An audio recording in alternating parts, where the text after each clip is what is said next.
job market is shifting by design. Let's see how the job market's doing. If you've been living under a rock recently, and I don't even have this clip ready, but the jobs numbers, like they've been suppressing some of this. So let's take a look at, you know, what job growth is versus wage stagnation. And let's just talk about jobs in general. Return to office mandates, layoffs, surprise firings, increase of PIPs, and just AI everywhere. Something is shifting, and after years of working as a product real quick. HR and What'd you say? So explain what a PIP is. Oh, I mean, I was going to pause it in a second. But Okay. So let's talk a second about what she's about to get into. So she is talking from an HR perspective about the job market, and essentially a lot of people are like, oh, job market's hard, it's tough, it just seems like there's no jobs, this is trash, right?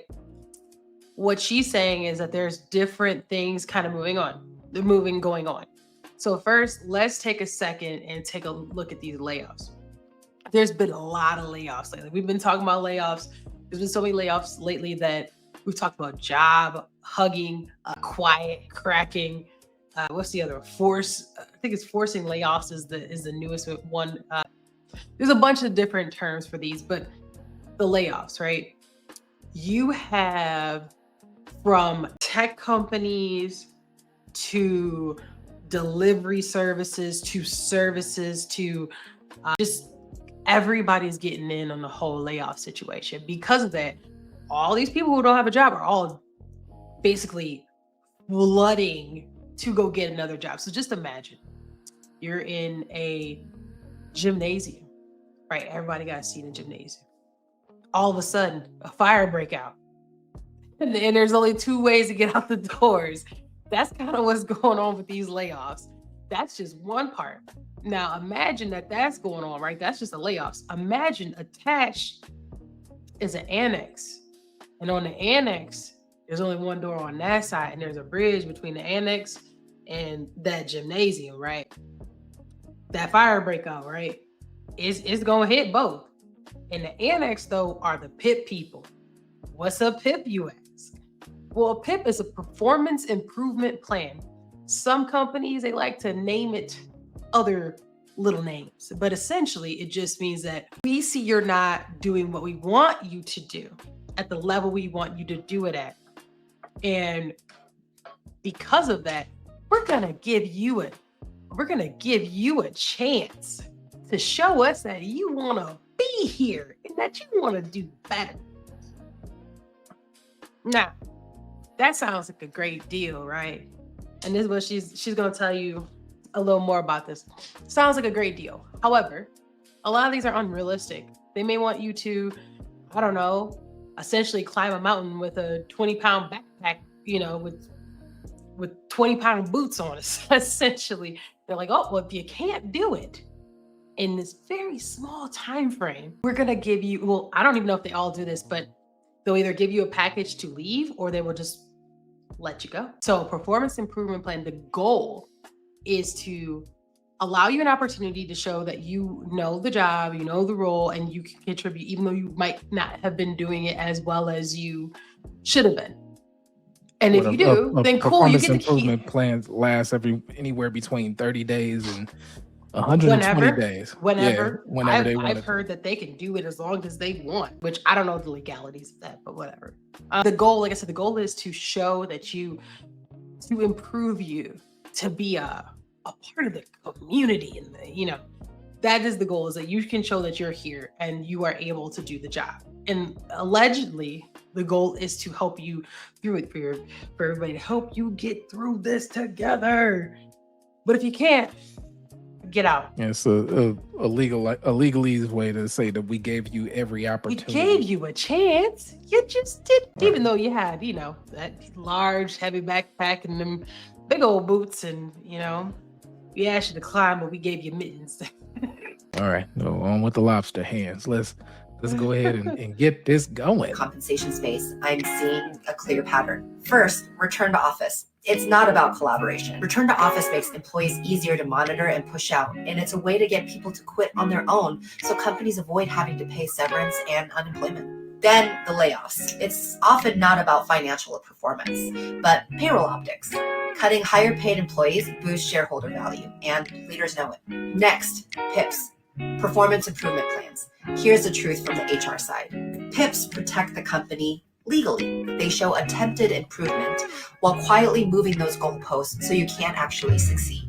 That's why people actually call it a paid interview period. What happens after? The job is reposted at a much lower salary band, anywhere from 15 to 30% less. And no, it's not AI replacing all these people. It's AI being used as the excuse to restructure and reset compensation for the next however many years. As someone who trusted my own company and ignored the trends, I'm sharing this now because it's becoming impossible to deny. If work suddenly feels hostile, it might not be you. It might be the strategy. Drop some drip in the comments. Have y'all ever been on one of these plans? I gotta put the shades on for this because they need to stop the cap. Everything she said, I totally feel her. Okay, how you gonna tell me to improve when HR wrote up how they about to get me out of here? Then they want to bring you in. We're gonna work together. Meanwhile, they're like, listen, okay, so we checked this box, right? They can't sue us. Can they sue us over here? Can they sue us over there? And meanwhile, we're being sold like, oh, it's because of automation. Save that bottom line, make them shares go. But I challenge y'all. Look at the times that they do these things. Look at how the stock price. I mean, all of a sudden layoffs, rifts, all that stuff. Like that, just like that. Because it's about how can you reduce costs, either operational or you're going to make money. Either you're going to reduce costs or you're going to make money. Revenue or reductions equals profit. What's controllable from a company's perspective. So let's keep that on. I'm going to keep these shades on, right? Keep game. Okay.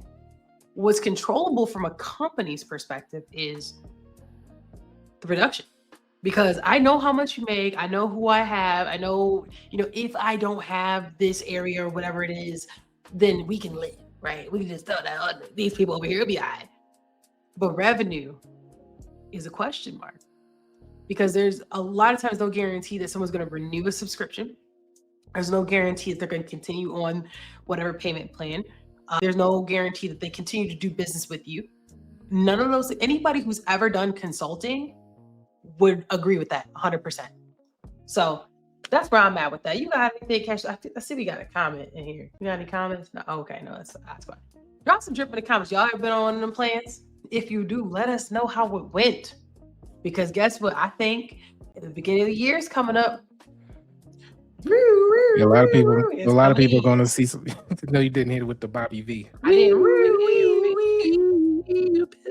Because, okay, let me add this part too. Y'all know how y'all do those reviews and you go, you know what?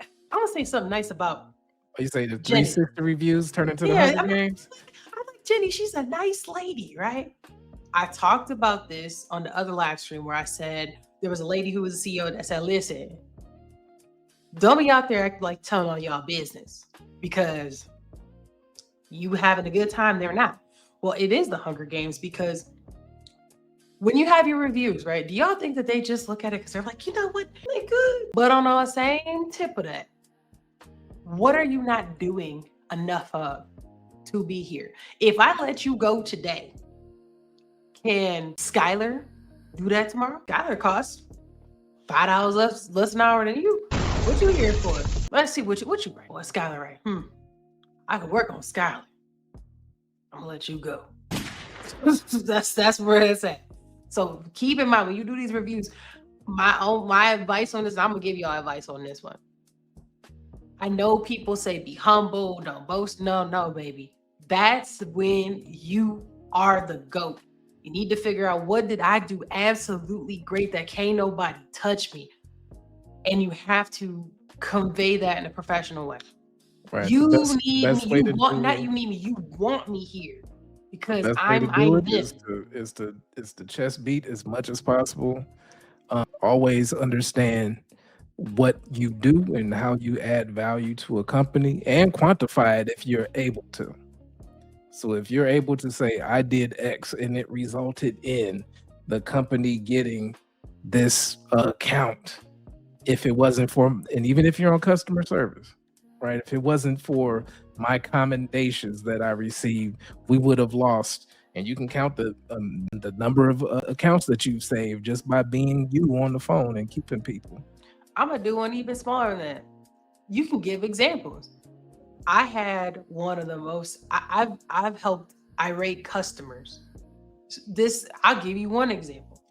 In real life, I'm just saying one example. If I was somebody like in real life, I came across a customer who was very unprofessional. However, I handled them with the utmost white glove service.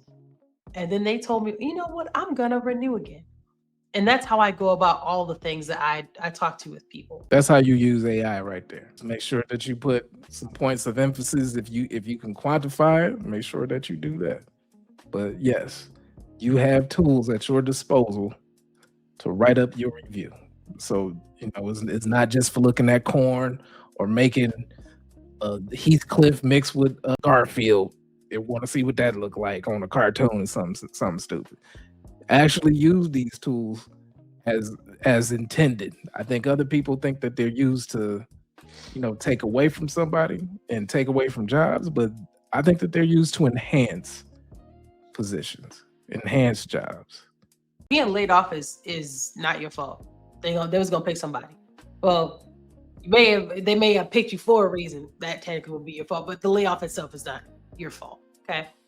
These performance improvement plans, all you can do in either of these scenarios is the best that you can, and you leave it there. Because sometimes that door closes so someone else can open.